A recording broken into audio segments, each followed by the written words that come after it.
Guys, welcome back to another episode of Smith in the Outdoors. Today, we got an LTB, so let's get right into it.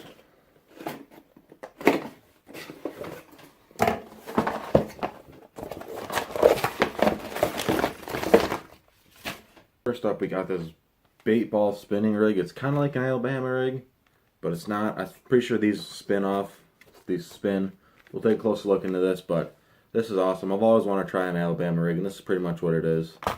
Here's a picture there of it, and this thing just imitates like schooling bass, and it's good for in winter time because there's gonna be little fish. Like these look like smite kinda, and the lakes I fish have a bunch of smite, especially in the winter time, so that's good. Up we have big gun baits, the polywog. It's a really weird looking bait when we get closer into it, but I got the crawdad color, which crawdads are good to imitate in the winter time, but usually they're not really red. You want to go like a darker color usually, but that's still a good little bait. Got some good rattles in it too, so that's good. So next up we got the big bite baits, shaken squirrel worm. It's pretty much just a little finesse worm with a tail on it. I've never really seen one exactly like this, but I've seen some. You can pretty much just drop shot this, or you can go with these wide gap hooks and go weedless with it. And you can go weedless with these also with that hook. So that's awesome, we got that. Now let's get right into these in depth. So here's the live target bait ball spinner rig. So these things don't spin all the way, but they just go back and forth like that. And it's like they got black on top for colors, and then a silverish, and then a clear, which pretty much represents like a smite or smelt. Smelt, not smite. I don't know why I was saying that, but then you got the spinner bait in the middles, and that spins pretty good. So you're just running it through, and it's like acting like a little bait ball of fish, I guess. A bunch of little fish swimming together, and it just destroys them. Alabama rigs are fantastic, and I can imagine this is gonna be good. Can't wait to try this one out.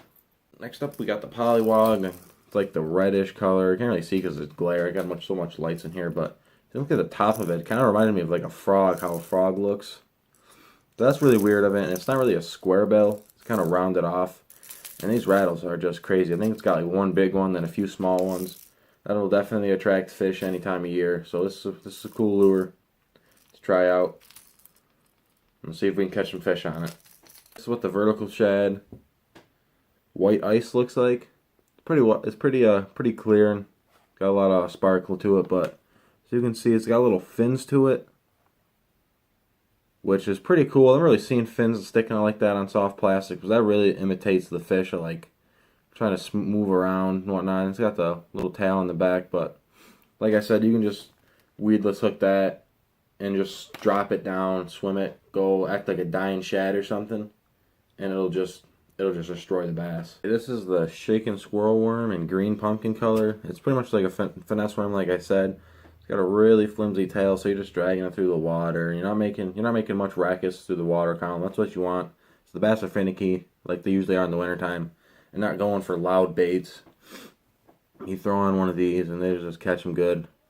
Darker colors always work good in the wintertime. I don't know why. They don't best on you like flashy stuff, so this will work good in the wintertime. Guys, that's it for me today. I know I haven't done one of these in a long time, but like I said, I just got back into this. My computer wasn't working and stuff like that. But thank you guys so much for watching, and stay tuned for the next one.